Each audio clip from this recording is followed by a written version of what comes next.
Hey folks, today we're going to talk about work, going back to actually the first discussion we had about work and energy, and then we're going to talk about mechanical power, and we'll do some examples in this video and the next couple.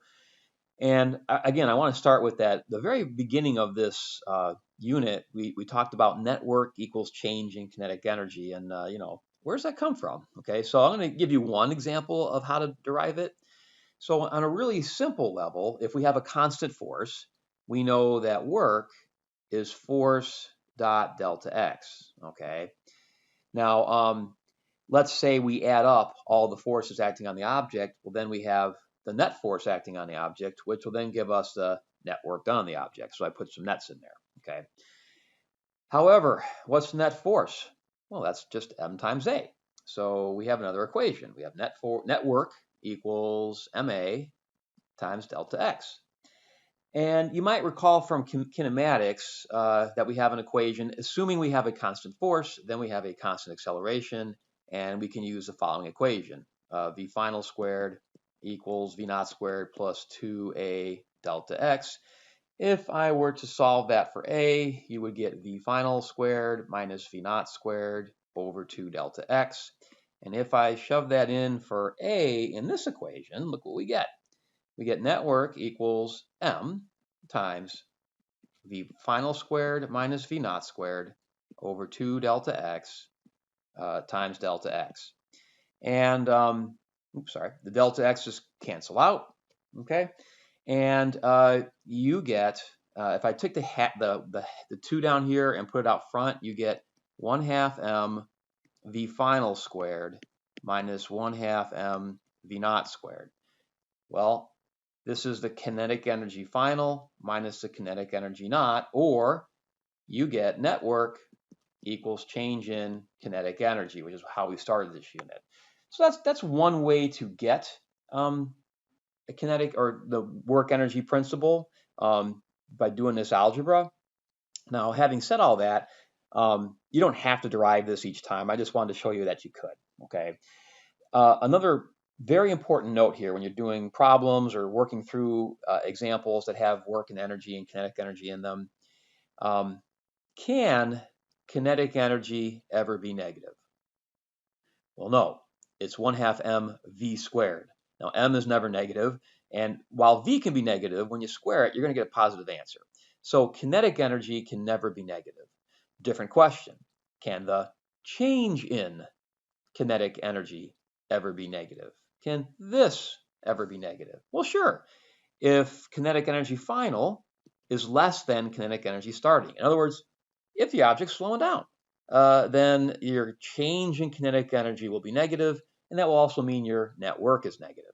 Okay. Now, another equation that you would have learned last year. Oh, so that's a review of work energy. Now we're going to kind of skip to power. Okay. So an equation you would have learned last year is power is work over time. Okay, now we're going to modify that ever so slightly. It's not completely accurate the way it's written. So power, now this is average power, okay, is work over time. Okay, so that's average power. And you can rewrite it this way if you want. You can say P bar equals work over time. Okay. Some notes on this. Power, well, work is measured in joules. Time is measured in seconds. And power, you could say joules per second, but the unit for that is a watt. Okay. Now, a quick note on this. An example that I will usually walk through just verbally here. So let's say you got two cars. Let's say you own an old-fashioned 1960s Volkswagen Beetle, all right? And I own a brand new Porsche. And let's assume that they are the same mass, all right? Which is probably semi-reasonable, okay? So they're the same mass, and you and I are at a stoplight, and the light turns green, and we floor it, okay? And the Porsche goes from 0 to 60 miles per hour in, let's say, 5 seconds. All right. Then I stop accelerating and I cruise at 60 miles per hour. Let's say your Volkswagen Beetle, you hit the gas at the same time, and your Beetle goes from 0 to 60 miles per hour in 30 seconds. Okay, all right.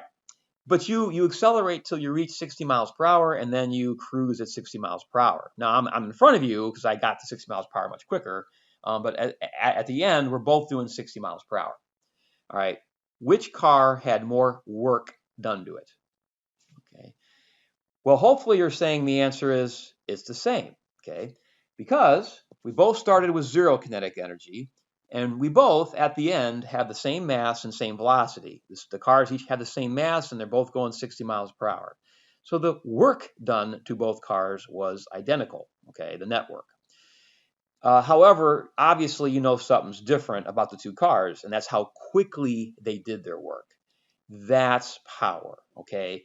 My Porsche has a lot more power than your Beetle because even though we did the same amount of work, the time it took for me to do that work was a lot less. Therefore, I have a larger power, okay? The rate at which I'm able to do the work is much greater, okay?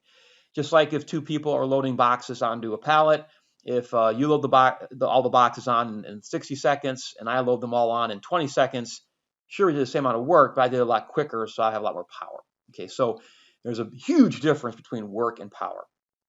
And again, remember, think about work as kind of like a fluid that the object has, you know. So work is how much fluid you added or subtracted. Power is the rate at which you're adding or subtracting that fluid. How much is the spigot on or off? Okay, so that's kind of a way to think of work and power and the differences between them. Okay, now there's another equation for power.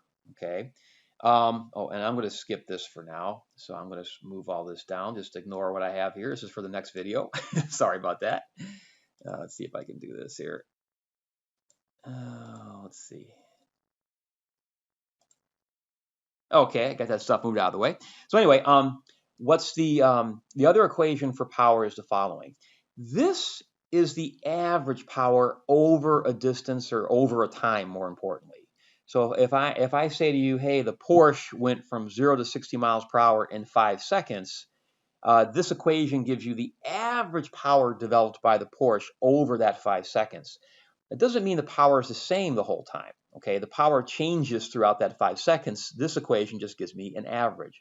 So if you're given a problem where they give you a time frame from 0 to 5 seconds, or they might even give you a distance. Hey, when the object moves from 0 to 8 meters, what's the average power?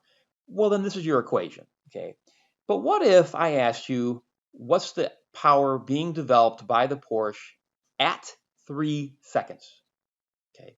Well, that's not an average anymore. That's what we call an instantaneous. So power instantaneous, and you would have hopefully learned this equation last year as well. Well, work is force times delta x. Power is the derivative of work. So power is force times, well, what's the derivative of position? Velocity. So you end up with force, and it's actually a dot product, velocity. Okay, so that's the definition of instantaneous power. Now there's another definition that I will write down and we will use at some point. It's the power is the rate at which you're doing work, which is the derivative with respect to time of work. So if you're looking for instantaneous power, there are actually two ways to calculate it, and it depends on what you're given in the problem.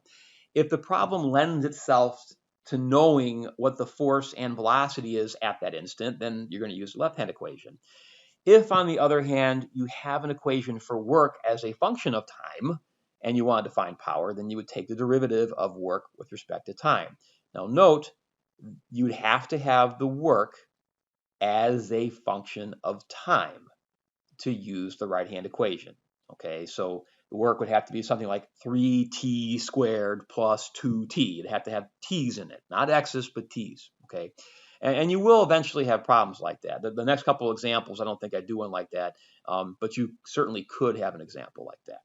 So I think what I'm going to do is the next video, I'm going to start with an example or two to kind of show you how to use all these equations. So I'll see you on the flip side.